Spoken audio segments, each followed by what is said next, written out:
everybody. This is my father, Jeff Hunter. Can you kind of tell us a little bit about yourself and your life within teaching?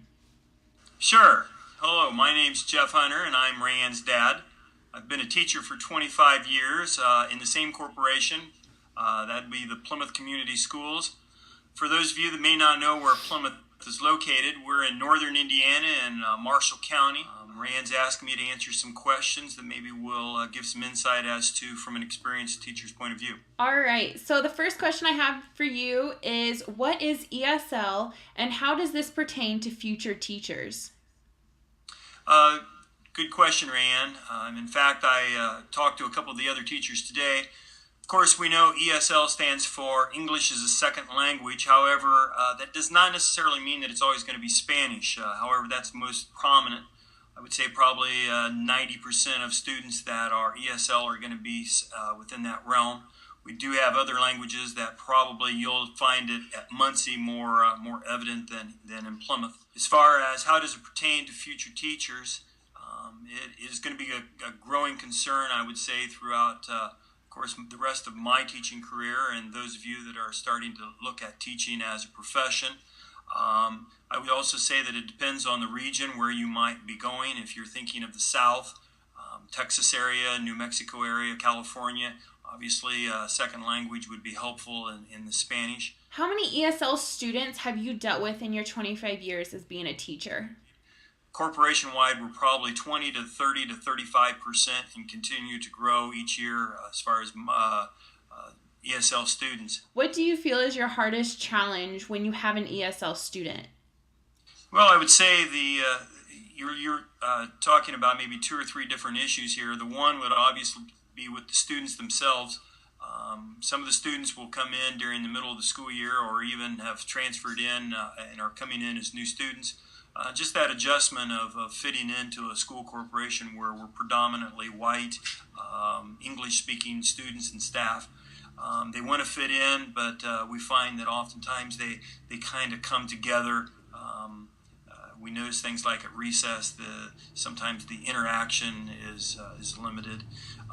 We find that the students themselves find themselves kind of caught in the middle because they come to school and they want to fit in, they want to be a part of our culture in Plymouth.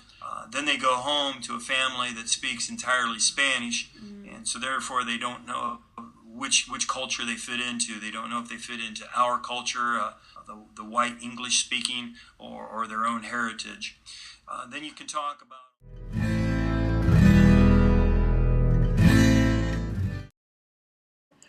Group work is a great strategy in helping ESL students. It allows them to interact with other students than those who speak their first language, and they have a better chance of making friends in the classroom. If there are more hands-on activities in the classroom, they will have a better chance of understanding the lesson being taught, because doing hands-on activities does not require them to know English, but simply working with others. If you have the chance to use the projector on a daily basis, you could use it to write and highlight important words that are key to what you are teaching.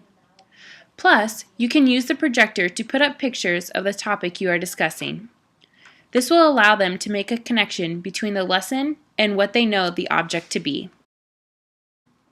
Many times, ESL students have a hard time comprehending what is being said because teachers or students talk too fast. If we as teachers talk slower, they will have more time to comprehend what someone is saying to them. This does not mean that you need to speak louder, just slower.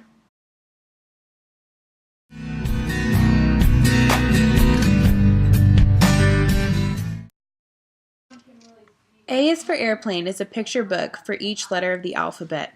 It gives the English and Spanish translation for the drawing shown. The Cat in the Hat is the classic book we all remember, but this specific version has the English and Spanish translation on each page. Kite Flying is about a young Chinese girl who has the help of her mama and baba to make a kite. It gives you a glossary and new words of the Mandarin language. 8 Animals on the Town is about 8 different animals that go throughout the city, and they each teach you new Spanish vocabulary. Wayla is a book about a young girl's grandmother who takes care of her. It is an English version with Spanish phrases and also gives you a Spanish glossary in the back of the book.